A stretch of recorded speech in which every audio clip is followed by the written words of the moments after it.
ఒక సర్పంచ్ ఇంట్లో వింత వింత శబ్దాలు వెళ్ళి చూసిన తర్వాత కుటుంబ సభ్యులందరూ కూడా షాక్ అయ్యారు. ఇంట్లో అందరూ ఉన్నప్పుడు అంటే ఓకే, కానీ ఎవరూ లేని సమయంలో ఒంటరిగా ఒక్కరే ఉన్నప్పుడు ఇలాంటి వింత వింత శబ్దాలు వస్తే అంటే గుండెలు పగిలిపోయే విధంగా చాలామంది భయపడుతూ ఉంటారు. కొంతమంది ధైర్యంగా ఉండే వాళ్ళు ఉంటారు, కానీ పిరికి వాళ్ళు కూడా ఉంటారు. అలాంటి వాళ్ళు ఉన్నప్పుడు ఖచ్చితంగా కొంతమందికి హార్ట్ అటాక్ కూడా వచ్చేటటువంటి అవకాశాలు కనిపిస్తూ ఉంటాయి.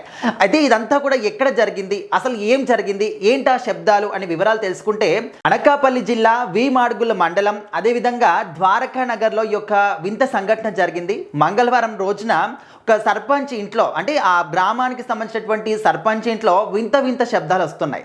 సో కుటుంబ సభ్యులందరూ కూడా ఇంట్లోనే ఉన్నారు, ఎవరి పనులు వాళ్ళు చేసుకుంటున్నారు, ఎవరి పనులలో వాళ్ళు ఫుల్గా నిమగ్నం అయిపోయి ఉన్నారు. పిల్లలు చదువుకుంటున్నారు, పెద్దవాళ్ళు అంటే ఆడవాళ్ళు వంట పని చేసుకుంటున్నారు, సో పెద్దవాళ్ళు కూర్చున్నారు.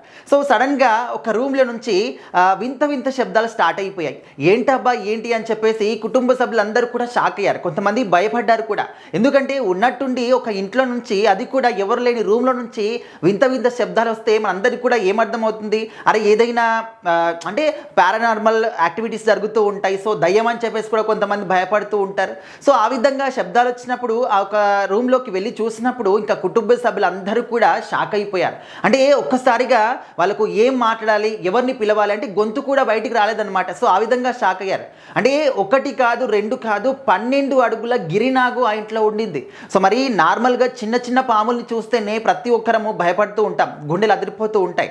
అలాంటిది ఒకేసారి 12 అడుగుల గిరినాగుని చూస్తే, సో మరి గిరినాగ్ అంటే ఏ విధంగా ఉంటుంది మన అందరికీ తెలుసు. ఇంత 12 అడుగుల పొడవు, ఇంత పెద్ద పడగ విప్పి చూస్తుంది అనమాట, బుసలు కొడుతూ ఉంది. సో ఆ సౌండ్స్ వీళ్ళకి వినిపించినటువంటి ఆ సౌండ్స్. సో మరి వెంటనే కుటుంబ సభ్యులందరూ కూడా ఇంట్లో నుంచి పరుగున బయటికి వచ్చేసి చుట్టుపక్కల ప్రాంతాల్లో ఉన్నటువంటి అందరినీ కూడా పిలిచారు. సో అప్పుడు ఏంటంటే స్నేక్ క్యాచర్స్ ఉంటారు కదా, సో వాళ్ళకి కాల్ చేశారు. సో ఆయన పేరు వెంకటేష్ అనమాట. సో ఆయన వచ్చిన తర్వాత వెంటనే పట్టుకున్నాడంటే అది కూడా లేదు, ఎందుకంటే ఇది మామూలు విషయం కాదు. 12 అడుగుల గిరినాగంటే సో మరి అది ఎంతసేపు సతాయించిందంటే దాదాపుగా 2 గంటల పాటు కష్టపడి అయిన పాముని పట్టుకోవడం జరిగిందనమాట.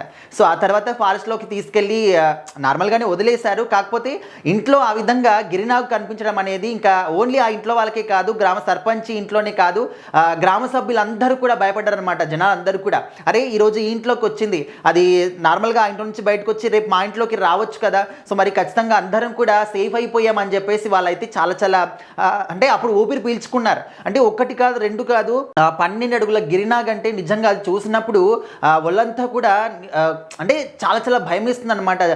మాటలు కూడా బయటికి రావాలి చూసినప్పుడు. సో అలాంటి పరిస్థితులు వాళ్ళు ఎదుర్కొన్నారనమాట. సో ఎట్టకేళ్ళకైతే స్నేక్ క్యాచర్ వెంకటేష్ గారు వచ్చేసి ఆ ఒక పాముని జాగ్రత్తగా తీసుకెళ్లి ఫారెస్ట్లో వదిలేశారు. సో దయచేసి ప్రతి ఒక్కరు కూడా జాగ్రత్తగా ఉండాలన్నమాట. అసలు ఇది ఎండాకాలం, సమ్మర్ సీజన్లో చాలా మట్టు కూడా పాములు బయటకు వస్తూ ఉంటాయి, ఎందుకంటే భూమి లోపల అవి ఉంటాయి కాబట్టి. సో భూమి లోపల ఎండ తాపానికి అంటే ఉక్కపోత అనేది ఎక్కువైపోయి బయటకు వస్తూ ఉంటాయి అన్నమాట. సో మరి మనం ఇళ్లలో ఏసీలు కానీ, కూలర్లు కానీ, ఫ్యాన్లు కానీ పెట్టుకుంటూ ఉంటాం కాబట్టి ఆ చల్లదనానికి అట్రాక్ట్ అయ్యి కూడా అవి అప్పుడప్పుడు వస్తూ ఉంటాయి. సో దయచేసి అందరూ కూడా జాగ్రత్తగా ఉండాలని చెప్పేసి నిపుణులు కూడా చెప్తూ ఉన్నారు.